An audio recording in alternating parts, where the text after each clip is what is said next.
Okay, everyone, we will start to ease into this afternoon's lecture. Hi, everyone, I'm Verity. And there'll be a few people coming in, and in the online room, that's absolutely fine. This is a very relaxed atmosphere.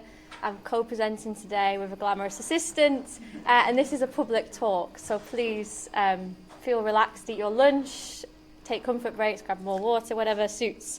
And thank you to everyone joining online. I've got the camera down here and I'm already a bit self-conscious about my angles and chins. So if I'm a bit mired, then it's because I've got about 7 screens heading on. So I'm going to talk to you today about the social legacy at major international events. And I hope for a number of reasons, unless you've been under a rock, certainly in the Loughborough University context, you will have been aware that this summer Paris hosted the Olympics earlier in the summer, and then the Paralympics, which finished this past weekend. So it's a very hot topic. And when Esther approached me to give this public talk a couple of months ago, I was like, yeah, that's fine. What a great way to end the Paralympics. I have not stopped this summer. So if I come across slightly frazzled or needing to fact check a few things in this presentation, it's not because I'm just going to blame Paris. But yes, I'm starting today's talk by actually giving a nod to the National Centre for Sport Exercise Medicine, because that in itself is a legacy project. It's not necessarily a social legacy project, although there's a very tangential link to social legacy.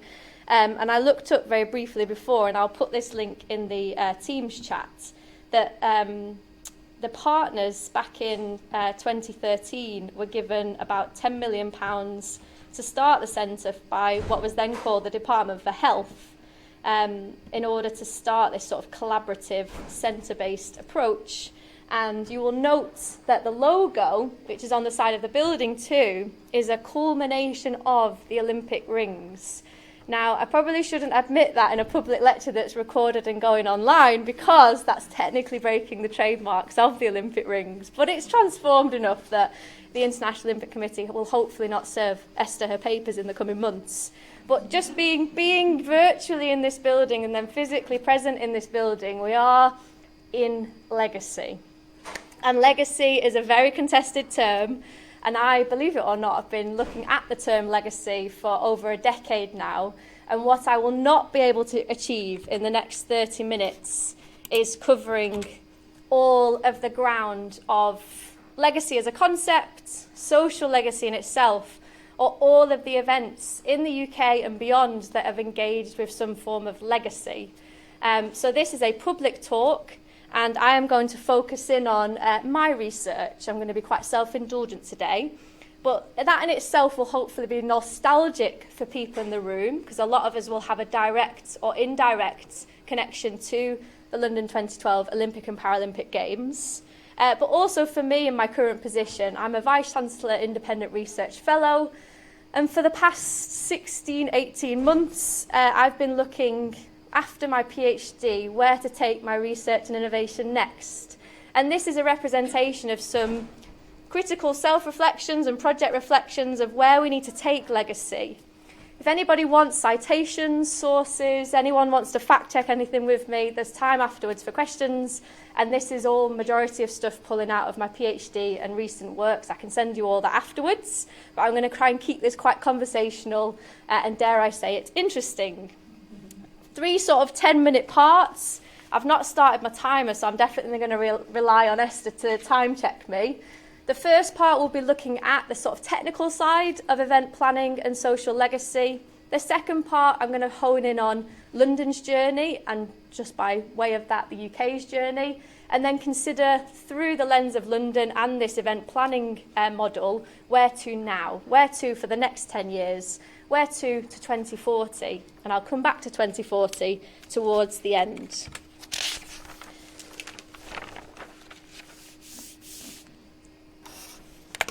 I'm going to start with a quote by someone who is very close to Loughborough University, and this is being recorded. Lord Sebastian Coe, who is currently the Chancellor of Loughborough University, wears many hats. He's also currently running the World Athletics Association, and is possibly one of the most articulate people when it comes to using sport and the power of sport as a social protagonist, a social catalyst, a social mover, shaker, however we want to illustrate it. And back in 2009, at an Olympic Congress, which is where a lot of Olympic stakeholders meet to discuss all things Olympism and the Olympic movement, he made the following comment: "Sport and the Olympics, arguably the pinnacle of elite sport, of more and more sport for development, is a hidden social worker, the catalyst for community change, a source of international understanding, a uniquely powerful bridgehead in addressing seemingly intractable problems that appeared all too resistant to orthodox approaches." Now, there have been many of us in the room that would contest this, have our own research and interpretations of where sport has been a power for bad or negative, but Lord Coe has been an architect and a visionary thinker in how sport, and in particular London and the Games, utilise this notion from around the early 2000s to harness the 2012 Games for something beyond the event itself. For the next 2 minutes, I'm going to show you a video that Spirit of 2012 put together to show you in their words and imagery what legacy and the spirit of 2012 has meant to them. We have a superpower in the UK, one that is recognised across the world. A superpower that inspires greatness in others, never fails to excite a globe that thinks it's seen it all before, captures imaginations, pushes boundaries, brings the past to life, makes history, tears down borders and unites us all. When the UK hosts major events, sporting, cultural, historical, the world knows.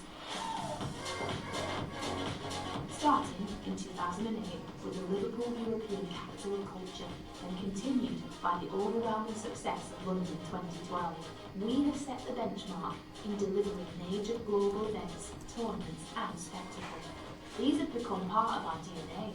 What we have done at Spirit of 2012 is built on the success of that superpower, unlocking a future where the lasting legacies of these events are pathways to well-being for all people and their communities. We've got more in common.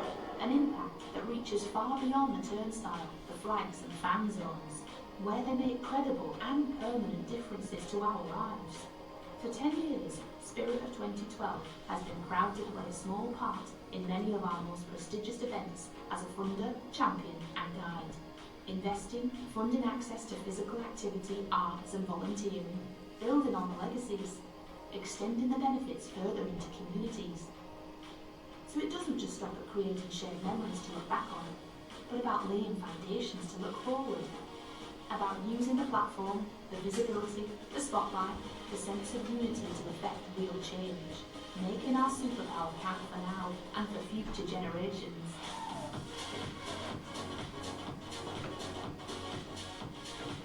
Our spirit of the London 2012 Games, a golden formula for the legacy of UK events.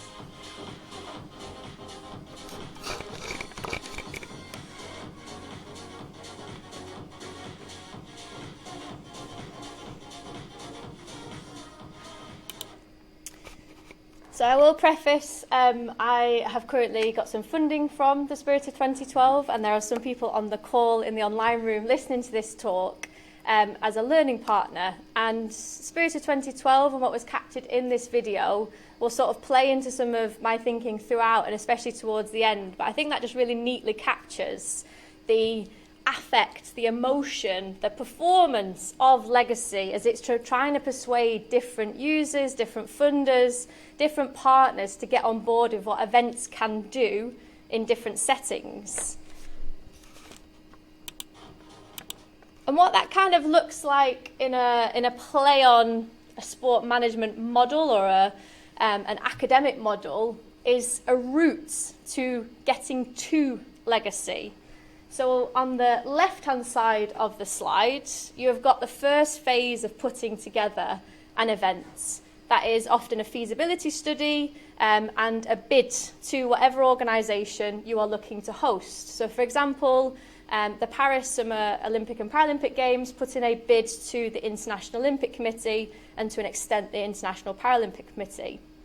There is a bid team or a feasibility team that lead on this, that are responsible for this. And a fun fact, Loughborough University was actually cited in the London 2012 bid as delivering a friendship education programme through the Olympic Centre that was in post or existed back in the mid-2000s. And that the bid document is then passed on if you're awarded the bid, and you begin to plan and prepare, build up and actually host the events. And this leads us to our second sort of key organisation, which is the organising committee. So in the context of London, that was the London Organising Committee for the Olympic Games. And the acronym that you will have come across is LOCOG. And LOCOG is the centrepiece. It has a very unusual relationship with the city government, the national government, communities in general, because it technically has autonomy, as London and the UK sign a host city contract and say, to an extent, we will allow this organising committee to go to whatever lengths to put on the greatest show on earth. We then move into the legacy period, and I've added in a bit more road here because this is where we get into a bit of an interesting patch of our routes. And that at the moment is not a formal legacy organisation that things are passed on to. So legacy can mean regeneration, it can mean economics, it can mean facilities, it can mean social legacies. And for London and the trend across recent games, there is not necessarily a formalised legacy organisation. There are organisations that, excuse the pun, take the baton on and take responsibility. But what makes legacy quite confusing, and in contrast to the previous steps, is there's no one that truly has responsibility or accountability. And this plays into providing some opportunities, so harnessing the superpower that Spirit of 2012 just articulated, but also some challenges in how you navigate or come across barriers, because this involves a lot of agencies, a lot of partners, especially when you're looking to enact a social legacy from an event. So my background is politics and international relations, and I specialise in governance. So when I looked at this during my PhD, the navigation of this traffic en route to achieving legacy is symbolised and illustrated by some of the key governmental bodies. So at the localised level, you've got the local government or the parish councils. So in London's context, that would have been the boroughs that were involved. You've then got regional and devolved government. So again, in London's context, that was the Mayor of London. If it was being hosted in Cardiff, Edinburgh or Glasgow, that would involve the Welsh or the Scottish governments. And then, of course, you've got the big old UK government based down in London, handy for the London Games. And then a set of international organisations. These bodies, these voices, these communities all had different interpretations of what social and community legacy looked like for London 2012. And academically, what some of us in the room have been studying for years now is what we can learn from that. It's not about problematising and suggesting that someone did something wrong, but if we know that trying to achieve legacy is going to cause traffic, as my analogy extends to, then what are some of the realities for these partners, and how can we learn from the transition from Ken Livingstone as the Mayor of London to Boris Johnson in and around 2008 to sort of go through political transitions as an example. And we'll come back to that as I illustrate this sort of further on. The other hat that I sometimes wear academically is history. So I'm going to borrow a little bit more from the history of bidding and how the International Olympic Committee have tried to guide host cities, host countries with navigating social legacy. And this is very tiny writing. I'm not expecting you to read this questionnaire. But this is an extract from the Olympic Studies Centre in Lausanne, which I travelled to during my master's, of a 1960s bid questionnaire. So if in the 1960s a host country, a host city wanted to bid to host a summer Olympic Games then, you would have to answer questions A through N. Some of the questions are things like, what sports would you propose to include? What fine arts programme do you propose? Would the games be confined to 10 days? They're quite operational to the point questions. Now, if you ever get the chance to go to Lausanne and the Olympic Studies Centre, you can actually look at some of the bid books from this time period. And it's so interesting to just touch and feel them, because they are digitised, but to actually see them, they're really interesting, because they almost look like, in this day and age, you've asked a set of pupils in year 4 to bid for the Olympic Games. And that's not to demean some of the fantastic hosts of the 1960s.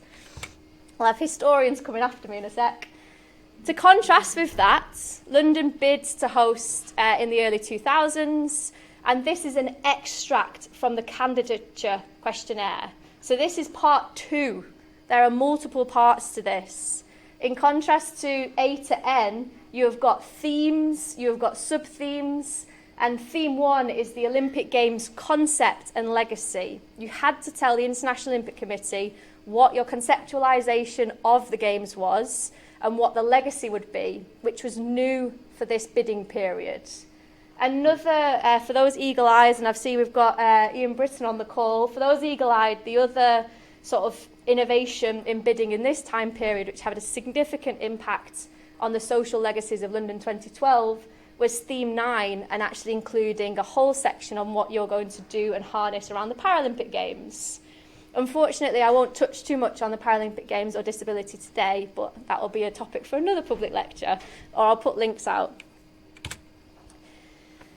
I just want to give you a snapshot into the future. I'm not going to go into this in too much detail, but we're beyond questionnaires in terms of the Olympics and bidding for the Olympic and Paralympic Games. The new norm is how the International Olympic Committee are working with host cities, host partners, host countries, to give a very long lead time. So today's half an hour, which I'm already massively eaten into, so I'm going to have to hurry up. Please do not think that Los Angeles, Brisbane in 2032, or indeed, if the rumours are true, a Middle East host in 2036 will be doing the same things as London did in the 2000s and 2010s. It's changed already. And thankfully, we have a couple of people in the audience that will be looking at what these changes mean for host cities and countries in the coming periods. What I'm going to share with you for the next sort of 10 minutes is London's journey, and I'm going to do that through a series of quotes that I collected during my doctoral studies, and a couple of images that will hopefully bring this to life and represent still some sticking points at working with some different partners to enact and go on the journey of social legacy. So this is an extract from the bidding period. I remember us in the Department for Culture, Media and Sport, still the government bastion for social and elite sporting activity in the UK, trying to persuade ministers to be formal and to the Cabinet Committee to oversee legacy. Ministerial time was always focused on delivery considerations. Legacy suffered from not having a nice collective agreement and a mandate on legacy in 2005. So 2005, London was awarded the rights to host, and at that point, infrastructure projects, plans for security, all were enacted straight away, focusing on the show. However, during this time period, there was to put it academically, a discombobulation of who and what legacy in terms of the Inspire a Generation aim was going to look like, and what at that political level that looked like for enacting. So in the bidding process, this came up time and time again, that there wasn't this responsibility, it suffered due to that. Tessa Jowell, who was the Labour Minister for the Olympics, noted in 2007, so 2 years after the previous comments, that legacy is one of the central reasons to why we bid for the 2012 Olympics. Last week, to coincide with the visit from the International Olympic Evaluation Commission, I published our Legacy Promises document.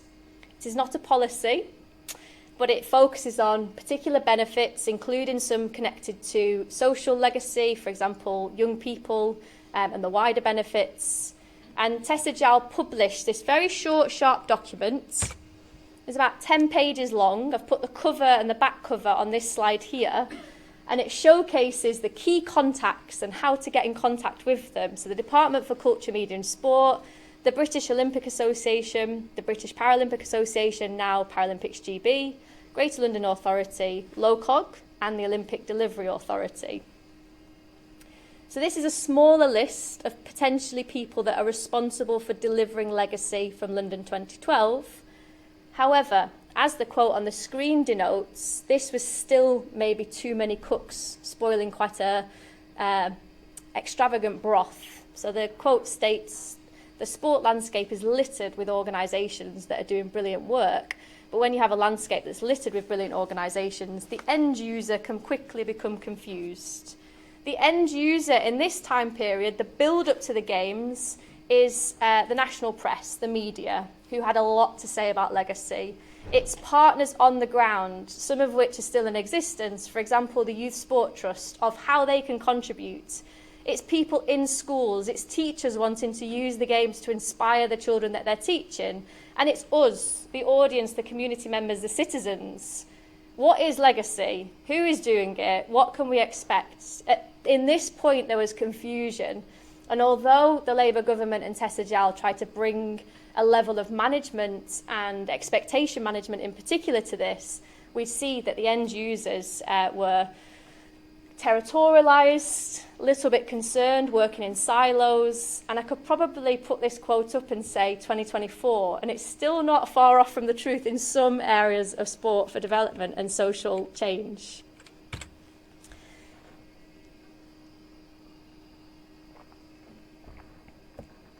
This is a quote that focuses in on a particular aspect of social legacy that my PhD focused on, which was the Inspire a Generation legacy aim. And I've just put this in there, although it's quite a long quote, so I'm not going to read it out. I'll give you a moment to read online and in the room, is that they really clearly articulate what that confusion led to at the event time period. So now the events happened, and this interviewee really articulately suggested that legacy just didn't go from plan to government to end user particularly well.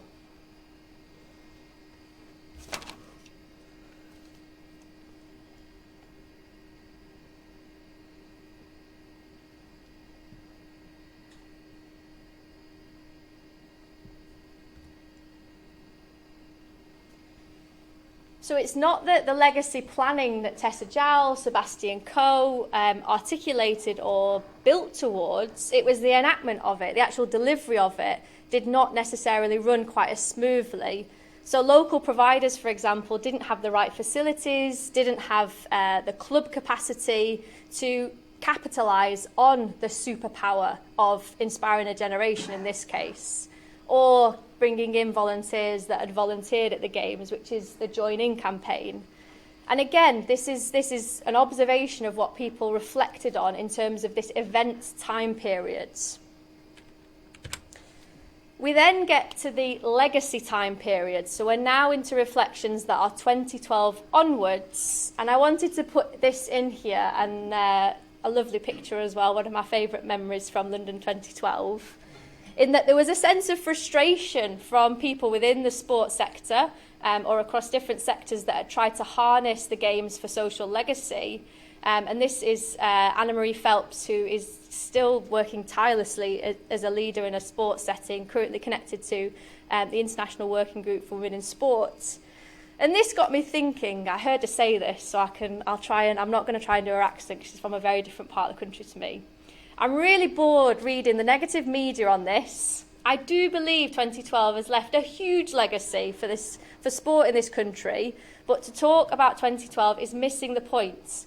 I see each sport as a huge ecosystem that constantly needs rebalancing as people come in and out, move around, as funding, resources and media profile shift and external factors intrude. She really cleverly, articulately depicts the issues of being in sport for development or trying to enact social change, is that there are a multitude of factors that can impact negatively or positively on how effective you can be. And legacy was a good vehicle for galvanising activity, but to see that then the delivery of it not being quite at the numbers that were wanted or the infrastructure not being in place is missing the point. Legacy, therefore, did not fail, or was wrong, or was bad, or was negative. We need to think more in an ecosystem. So this is way before systems thinking that national sport providers have brought in recently before placemaking. This is 2015 and sort of reflecting on, you're missing the points. Legacy's there, we just need to keep learning from it. And some people consistently blame the government change for not being able to harness the legacy of 2012. And I just wanted to give an extract from both policy documents, although Tessa Jowell did say it wasn't a policy, about how the Labour government made 5 promises back in that pre-event preparation period, and then the change to the coalition government in 2010, headed by Prime Minister David Cameron, thank you very much. I'm going to blame Paris for that one. The coalition government tore up Tessa Jowell and her work with others around the promises and put in 4. Now, if you study this in great detail, which I'm definitely not asking you to, they're not dissimilar in some ways, but this was a very big bump in the road of the journey of legacy for 2012, and consistently people see that as a reason for failure or missing the point, etc. But my research has gone beyond that. It isn't just about that national government. We also need to look at the regional governments, subnational and local governments to think through a bit more why we did well or didn't do quite so well in terms of social legacy. So in the final 10 minutes or so, I'm going to talk to you about programmes from London 2012, where they are now and how myself and others at Loughborough and other universities are continuing to try and harness some of this activity to project legacy programmes into the future. So the first one is the education programme that the organising committee LOCOG started around 2012 that is still happening. It is still a live resource. If any of you have children that are in primary settings or into secondary settings, you may well have come across this. It was bestowed to the British Olympic Association and Paralympics GB, and through a sponsorship and fundraising financial model, they've been able to keep the programme going. For example, there was a nutrition component to this a few years ago that was sponsored by Aldi. Spirit of 2012 have also invested in this programme. So Get Set is still going. There is a lot of research out there and thinking on about what the programme does, but it has sustained longevity through a sponsorship and fundraising model. Join in. There are around about 70,000 games makers at the London 2012 Olympic and Paralympic Games, and about 250,000 people wanted to be a volunteer. Volunteering was badged as this potential huge social legacy. The Join In database was bestowed to an organisation, Sport and Recreation Alliance, who don't necessarily deliver on volunteering. Volunteering is a part of a very extensive portfolio, and to an extent, and for those of you online, I'll put a piece from the conversation in here that colleagues Mike and Nikki put together. This was a missed opportunity of repeating what Get Set did with how to actually keep this going.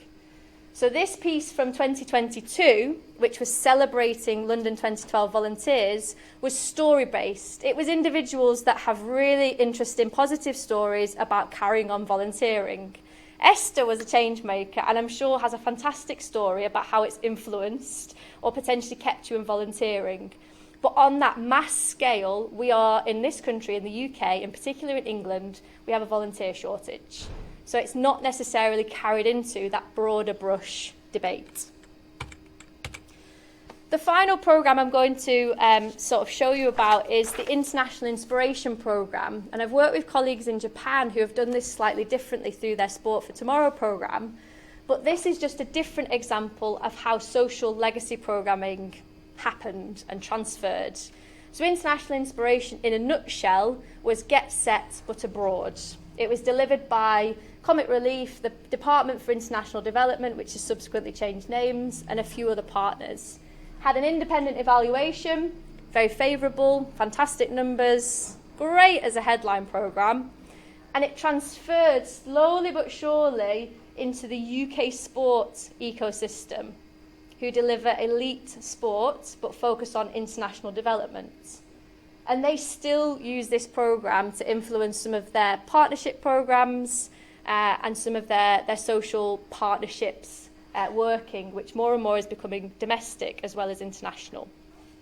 So a different type of carrying things on and legacy.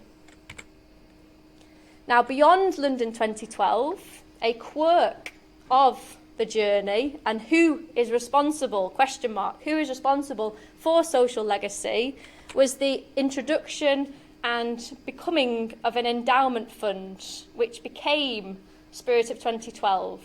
And I've got a podcast you can listen to, which I'll again link you all to, about the story of bringing around Spirit of 2012. But this was endowment money from the community lottery fund from selling the Athletes' Village. Got about £48 million from selling the Athletes' Village, 47, and it was endowed to an organisation to keep volunteering, health and well-being and other social outcomes going beyond the games. And I've got a 4-minute video, which I might not play everything of, that Spirit have allowed me to use today, so you can hear from some of the people involved about how and what they did.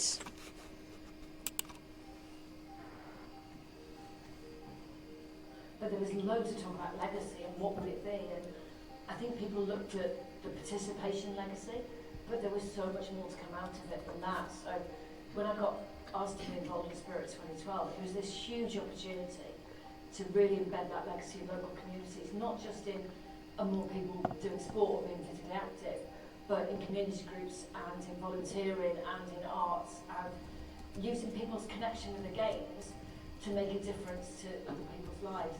In 2012, I'll then share Peter Ainsworth saw how the London 2012 Olympic and Paralympic Games brought communities together. I think we all felt that, and how it lifted their spirit and really also improved and lifted community pride. And the fund wanted to endow an organisation that could not only fund projects that use the inspiration of the London Games, especially for young people, but also build a body of knowledge about how and why events, both big and small, can make communities better and more cohesive places to live.